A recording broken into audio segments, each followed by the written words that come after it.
بسم اللہ الرحمن الرحیم۔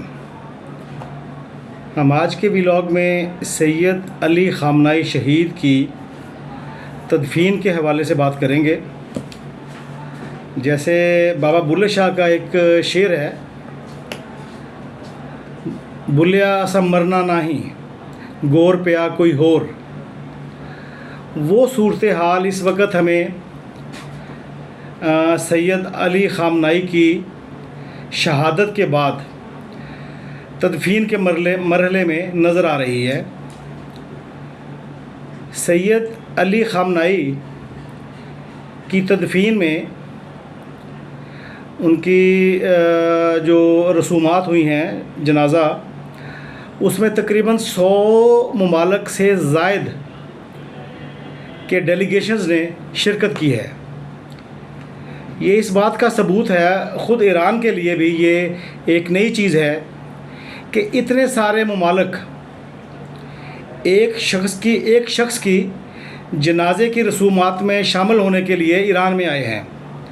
اس سے پہلے ایران بہت عرصہ تک عالمی دنیا سے کٹ آف ہو کر اس کی زندگی گزر رہی تھی ایران کی۔ ان کے بیرونی دنیا کے ساتھ تعلقات نہیں تھے، لیکن اس ایران، امریکہ اور اسرائیل کی جنگ میں ایران کے لیے وہ راستے کھلے ہیں، اور راستے کھولنے میں سب سے اہم کردار سید علی خامنائی کی شہادت، جو پہلے دن، حملے کے پہلے دن یعنی 28 فروری کو ہو گئی تھی۔ اسرائیل اور امریکہ نے ایران پر حملہ کر کے سید علی خامنائی کو 28 فروری 2026 کو شہید کر دیا تھا، حملے کے پہلے دن۔ یعنی کہ شروعات ہی سید علی خامنائی کی شہادت سے ہوئی تھی ایران جنگ کی۔ یقیناً ان کے ذہن میں یہ بات ہوگی، امریکہ اور اسرائیل کے ذہن میں یہ بات ہوگی کہ جیسے ہی سید علی خامنائی کی شہادت ہو جائے گی، اس کے بعد ایران سرنڈر کر جائے گا یا کمزور ہو جائے گا، یا ان کے پاس کوئی سپریم لیڈر نہیں ہوگا، یا جو افراتفری ہے، کیوس پیدا ہو جائے گا ایران میں، ایران کے عوام میں، اور ایک رجیم چینج کا ماحول بن سکتا ہے۔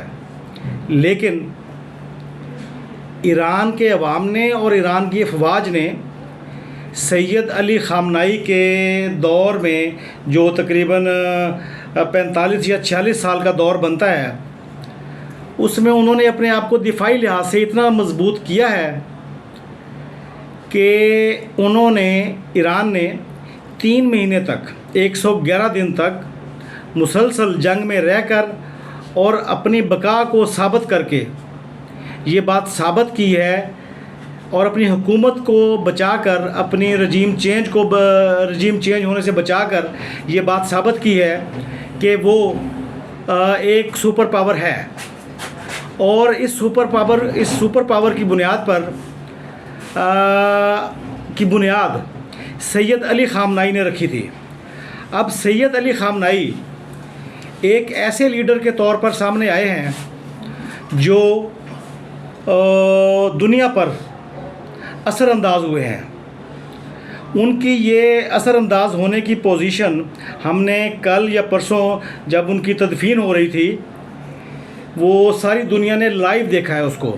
جیسے ہم نے پہلے عرض کی، 110 کے قریب ممالک ہیں یا 100 کے قریب ممالک ہیں جن کے نمائندے اس تدفین میں شرکت کرنے کے لیے ایران پہنچے۔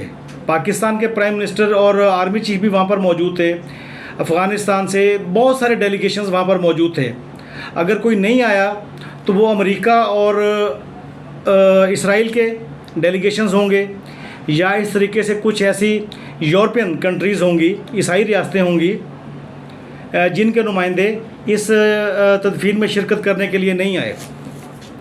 جیسے ہم نے پہلے عرض کی کہ سید علی خامنائی جو 1981 سے 1981 سے وہاں پر حکومت کر رہے تھے، ان کے سپریم لیڈر بن گئے تھے، امام خمینی کی وفات کے فوری بعد اس وقت سے لے کر 28 فروری 2026 تک انہوں نے اپنے آپ کو ایک مدبر کے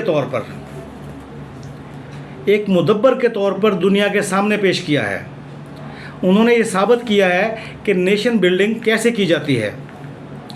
ٹھیک ہے، اختلافات ہر ملک میں علاقائی بنیادوں پر بھی ہوتے ہیں، اور بہت سارے معاملات ایسے ہوتے ہیں جن کا حل کبھی نہیں نکلا کرتا، لیکن مجموعی طور پر سید علی خامنہئی نے اپنے آپ کو ثابت کیا ہے کہ وہ واقعتاً ایران کے سپریم لیڈر تھے، اور تمام معاملات ان کے حکم سے ہی طے پایا کرتے تھے۔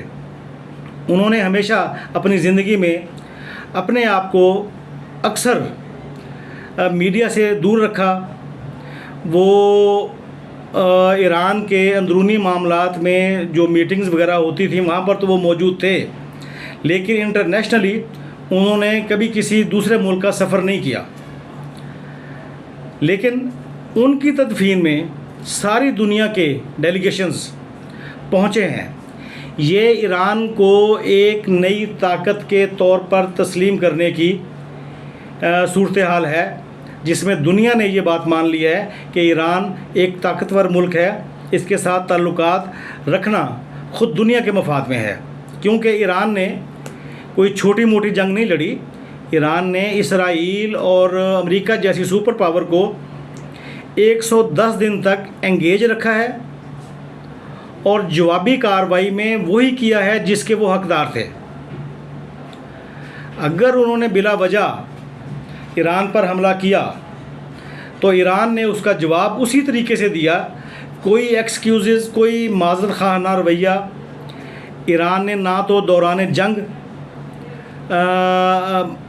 دوسرے اپنے دشمنوں کے ساتھ رکھا، اور نہ ہی مذاکرات کے دوران انہوں نے کوئی معذرت خواہانہ رویہ اپنے دشمنوں کے ساتھ رکھا۔ انہوں نے ہمیشہ ایران نے اس جنگ میں یہ ثابت کیا ہے کہ جس لیڈر کی بنیاد پر اس نے یہ 110 دن کی جنگ لڑی ہے وہ واقعتاً اس قابل تھا کہ اس کی تدفین کو، اس کی شہادت کے بعد اس کی جو تدفین ہے اس کو اس کی شہادت کے شایان شان طریقے سے ان کی تدفین کی جائے۔ اب یہاں پر ہم بات یہ کرنا چاہ رہے ہیں کہ جیسے ہم نے پہلے عرض کی کہ جیسے بابا بلے شاہ نے فرمایا تھا، بلیا اسی مرنا نہیں گور پیا کوئی اور، تو یہاں پر یہ بات ثابت ہو جاتی ہے کہ یہ ایسا شخص ہے جس کی تدفین تو ہو رہی ہے، لیکن آپ یہ کہہ سکتے ہیں کہ بابا بلے شاہ کا جو شعر ہے وہ اسی شخصیت کے لیے لکھا گیا تھا۔ ہم یہاں پر آج کا اپنا ویلاگ ختم کرتے ہیں، اور آپ سے ریکویسٹ کریں کہ اگر ہمارا ویلاگ پسند آئے تو لائک اور شیئر کریں۔ Thank you very much.